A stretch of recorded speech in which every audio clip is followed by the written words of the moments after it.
அனைவருக்கும் வணக்கம். நம்ம அரடா கணிதம் சேனல்ல முந்தைய ஆண்டுகளில் கேட்கப்பட்ட போட்டித் தேர்வு கணக்குகள் பற்றி பார்த்துட்டு இருக்கோம். இனி ஒரு ஆண்டுகளில் கேட்கக்கூடிய கணக்குகளாக உத்தேச கணக்குகளும் பார்த்துட்டு இருக்கோம். அந்த வரிசையில் இஎம்ஐயா மாத்திர கணக்கு. ஒரு பொருளை வாங்குறோம், அந்த பொருளுக்கான வட்டியை போடுறாங்க, வட்டியோட சேர்த்து அந்த பொருளை என்னவா மாற்றோம்னா பொருளுக்கான தொகையை இஎம்ஐ முறையில் கட்டுறோம், மாதாந்திர தவணையில் கட்டுறோம். அது எப்படின்னு பார்ப்போமா?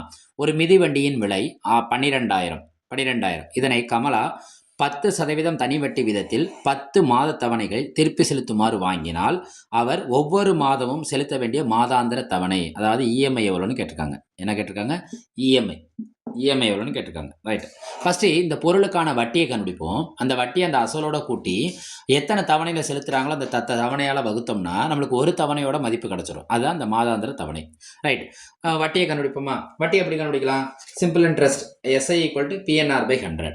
இங்கே தவணைன்னு கொடுத்ததுனால மாதத்தில் தான் குறிப்பிடுறோம். அப்போ மாதத்தில் குறிப்பிட்றப்ப ஒரு வருஷத்துக்கு எத்தனை மாதம்னா 12 மாதம். அப்போ நம்ம கீழே என்ன போடணும்னா 12ஆல் நம்ம செப்பரேட்டாக வகுத்து காட்டணும். ரைட்டு. கணக்குக்குள்ளே போவோம். சிம்பிள் இன்ட்ரெஸ்ட்க்கு என்ன பண்ணலாம்? PNR/100. ரைட். எவ்வளோ? 12,000. எத்தனை தவணையில்? 10. அப்போ கீழே என்ன போடணும்னு சொன்னேன்? 12. ஏன்னா மாதத்தில் குறிப்பிட்றப்ப நம்ம எதை போடணும்? இந்த மாதத்தை காட்டணும். ரைட்டா? அடுத்து எத்தனை சதவீதம்? 10%. 10/100. 10 என்ன போட்டுறணும்? 100. ரைட். இந்த ஒரு பூஜ்ஜியத்துக்கு ஒரு பூஜ்ஜியம் கேன்சல் ஆயிரும், ஒரு பூஜ்ஜியத்துக்கு ஒரு பூஜ்ஜியம் கேன்சல் ஆயிரும். ஓர் 12 எத்தனை ஜீரோ பேலன்ஸ் இருக்குது? 3 ஜீரோ. அப்போ அந்த பொருளுக்கு வட்டி மட்டுமே அவங்க எவ்வளோ கட்ட போகிறாங்க? 1000 ரூபாய். நம்ம ஃபஸ்ட்டு வட்டியை கண்டுபிடிச்சிட்டோம். நம்ம மாதாந்திர தவணைனா வட்டியை மட்டும் கட்ட முடியாது, வட்டியோட சேர்த்து யாரையும் கட்டணும்? அசலையும் கட்டணும். அப்போ இந்த அசலையும் வட்டியை நம்ம என்ன செய்யணும்னா கூட்டி அவங்க எத்தனை தவணையில் கட்ட போகிறாங்க? 10 தவணையில் கட்ட போகிறாங்க. பார்ப்போமா? அப்போ மாதாந்திர